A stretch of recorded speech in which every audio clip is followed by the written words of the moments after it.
Suasana hatinya membaik. Bab 440.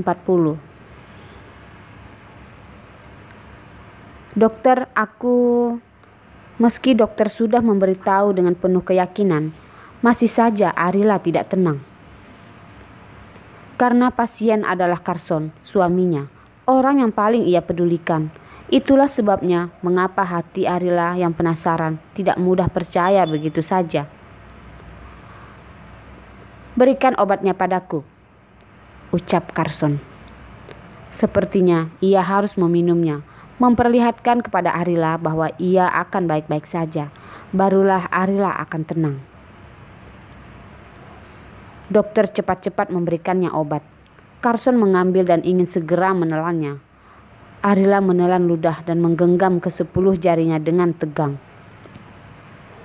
Melihat Carson meneguk obatnya, cepat-cepat Arila memapahnya, memperhatikan ekspresi Carson sungguh-sungguh, memastikan tidak ada keanehan yang terjadi.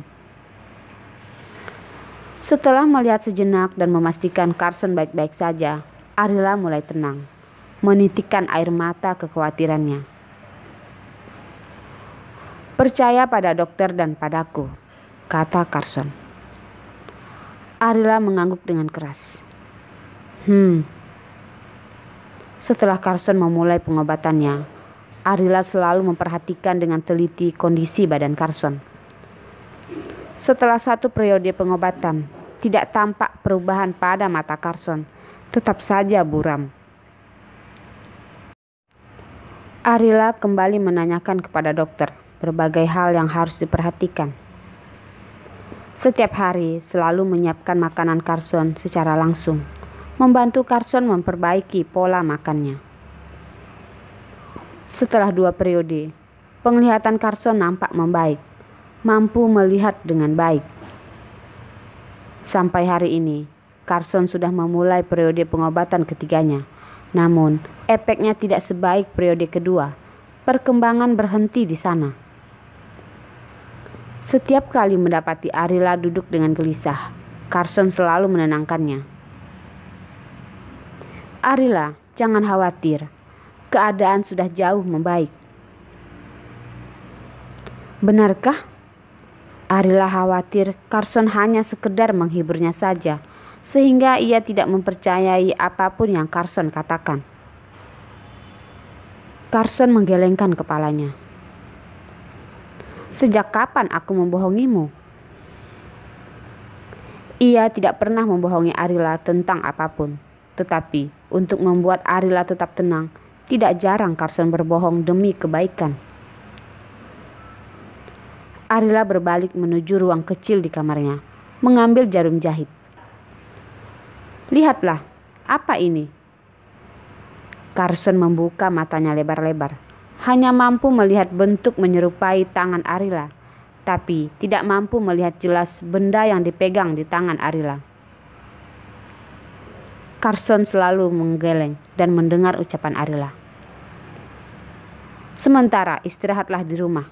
Jangan memikirkan masalah pekerjaan." Beberapa hari ini adalah hari-hari penting dalam pengobatan mata Carson. Arila harus mengawasinya secara baik-baik, tidak mengizinkan Carson sibuk akan hal apapun. "Baiklah," kata Carson. Demi membuat Arila tenang, Carson menurutinya. Membiarkan orang lain menyelesaikan masalah pekerjaannya melewati 2 hari yang tidak sibuk.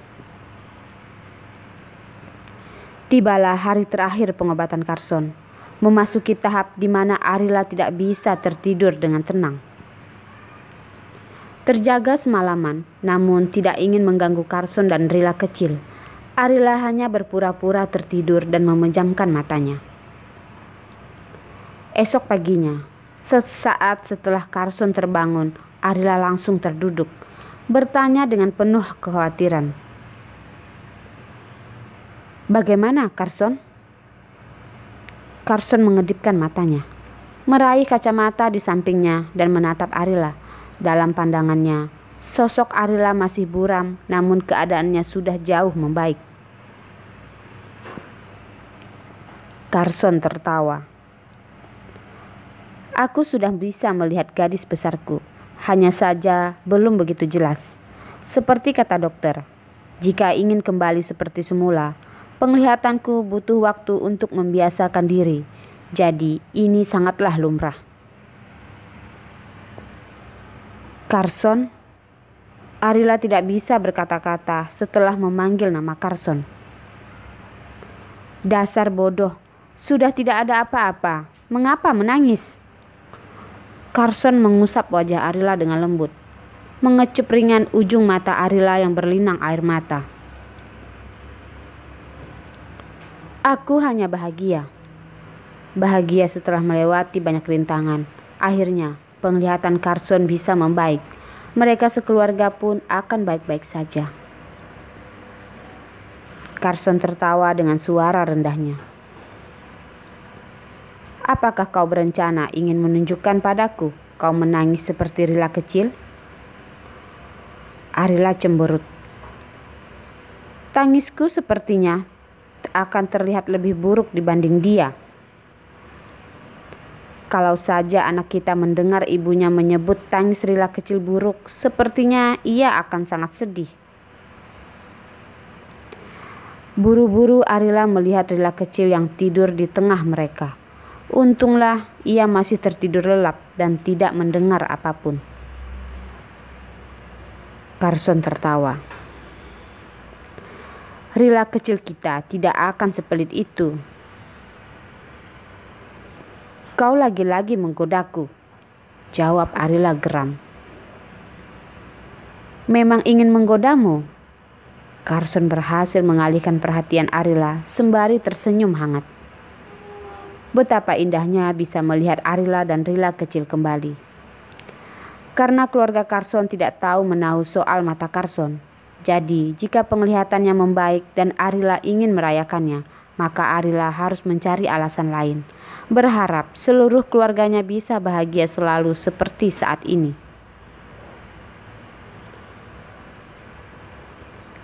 Darwin yang terbiasa tidur di dekat sungai wilayah kemiliteran selama bertahun-tahun, tiba-tiba beralih menjadi pegawai kantoran. Sesibuk apapun, dia pasti akan mendatangi Moonraper. Jika beruntung, maka ia bisa mengejar jam makan malam. Baginya, makan malam bukanlah tujuan utamanya. Datang makan malam sebenarnya agar bisa menarik seseorang untuk membuat hangat tempat tidurnya. Setelah sekian lama sendiri, sekali membuka diri, ia tidak dapat menutupnya kembali. Ingin membalas hutang-hutang selama ini. Mengingat kembali dulu tidur di wilayah kemiliteran dengan ranjangnya yang keras, mampu membuatnya merasakan tulangnya sendiri. Lalu, memikirkan sekarang tidur dalam kenyamanan. Hari-hari seperti ini, ia hanya ingin menjelaskannya dengan satu kata. Masalah penculikan masih belum terselesaikan. Epa juga masih diam di rumah, setiap hari menunggu datangnya malam.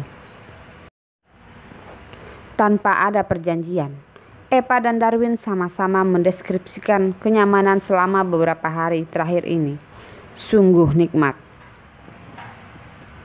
Ayah dan ibu Carson seperti biasa menjalani harinya lebih lambat dari orang lain. Menyaksikan anaknya bertumbuh dewasa dan berkeluarga, bahkan memiliki anaknya sendiri. Sungguh penuh dengan kebahagiaan. Ketika sekeluarga sedang bercengkerama, lagi-lagi Arila menerima telepon tak dikenal, sama seperti biasanya. Sang penelpon tidak berbicara apapun saat Arila mengangkat teleponnya.